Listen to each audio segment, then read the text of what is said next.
seen an accident at the diner. Yeah, at the diner. You fell on your head, you silly duffer. I don't remember what. The truth is, mate, you and I had a bit of a row. If you let anyone into this room without my permission, I'll see to it that you're held responsible, okay? I need to be looking out for my son. Of all the gin joints in all the towns, my favourite silk. So what are you doing here? Samantha Holden murder. How long did you... 2 years. But he was fiercely ambitious and married to his job, and I wasn't prepared to play second fiddle in anyone's life. First, I want to put a rush on the handwriting analysis of the note. Then call forensics, tell them to go over the car with a microscope. And when you've done that, push the lab for the DNA results from the victim's fingernails. If Martha Mackenzie or Jack Holden were in that car, I want to know about it. You say no one would want to hurt Miss Holden, but it seems to me that Martha Mackenzie and your son might have wanted her out of the way. Jack! Jack. What have I done, Dad? I don't know what I've done.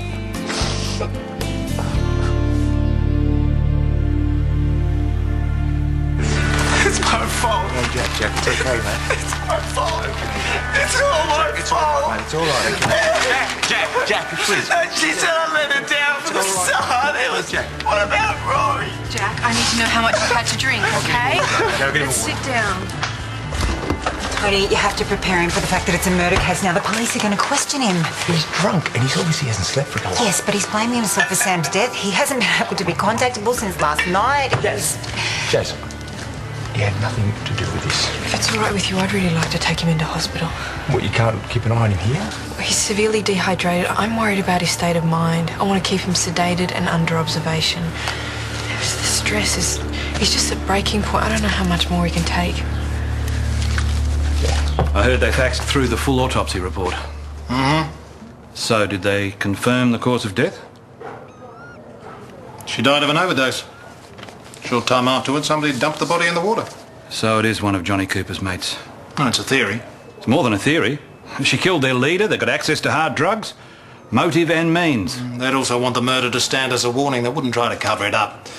The victim's husband, on the other hand... There's no way Jack could be involved in something like this. He was under stress. His marriage was falling apart. His wife was threatening to bring down his career. You're wrong. I know the guy. You also know the stats. A crime like this, how often do we end up charging the spouse? I've been looking through Holden's file. It lists more than one instance of corrupt activities. Alleged corrupt activities. Well, either way, it's hardly a glowing character reference for him or this station. With all due respect, that doesn't make him guilty of murder. And anyway, whoever did this isn't smart on forensics, and Jack is. He knows that an autopsy had showed that she didn't drown. So he botched the whole thing to make it look like the work of an amateur. I don't buy that. OK. We'll see what the evidence throws up. And in the meantime, we'll come down hard on our suspects. Anyone at the station going to have a problem with that? Nobody is going to stand in the way of this investigation. And nobody's going to give Jack a break. We'll just make sure that goes for the ex-wife as well. Meaning? According to the autopsy report, there were bruises on the victim's arms. One person held her down, and another person injected the drug. If Holden did do this, he had help. Jack, it's me. Please call me back. I'm so worried about you. You, only me? Oh, Martha. Look, I hope you don't mind my popping in unannounced, but when Roman told me that you were being questioned by the police, I thought, there's a girl who needs her auntie. Thanks, Colleen, but I'm fine. Auntie Colleen, if you don't mind, and if you don't mind my saying so, you don't look fine. Well, Auntie Morag's taking great care of me. Yeah, well, if she were doing that, you wouldn't be in this position. I can't believe that the police are wasting their time with you when the real killer is still out there somewhere. If you've come here to gossip, Colleen, you can leave now. I am here because I am concerned about my great-niece. How you could let the police harass her beats me. Well, they're entitled to ask questions. No, not when everyone knows that Martha's innocent, they aren't. Auntie Morag, one of your clients called before and I left their name and number on a pad in the kitchen. Fine. I'll leave you to it. Poor thing. She's jealous, you see. Of what?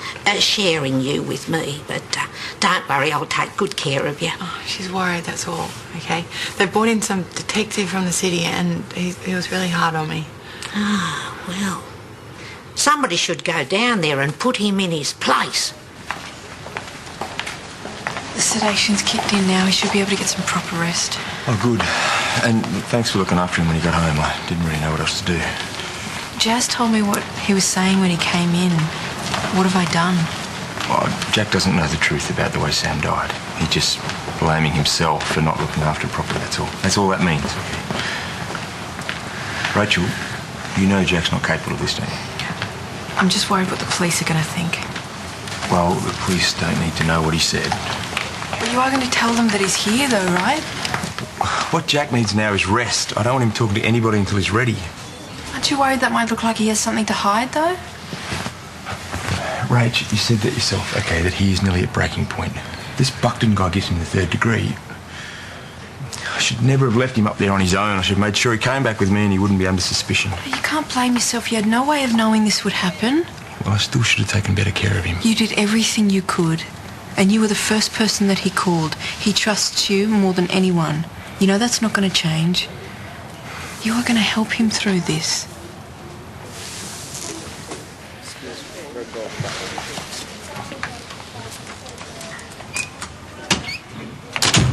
Yeah, I know the lab's backed up, but this is a priority. I'll stuff that paperwork, mate. Get me the results from forensics and get them today. Excuse me, are you the detective from the city? What can I do for you? Well, for a start, you can behave yourself with my great niece, Your great niece being...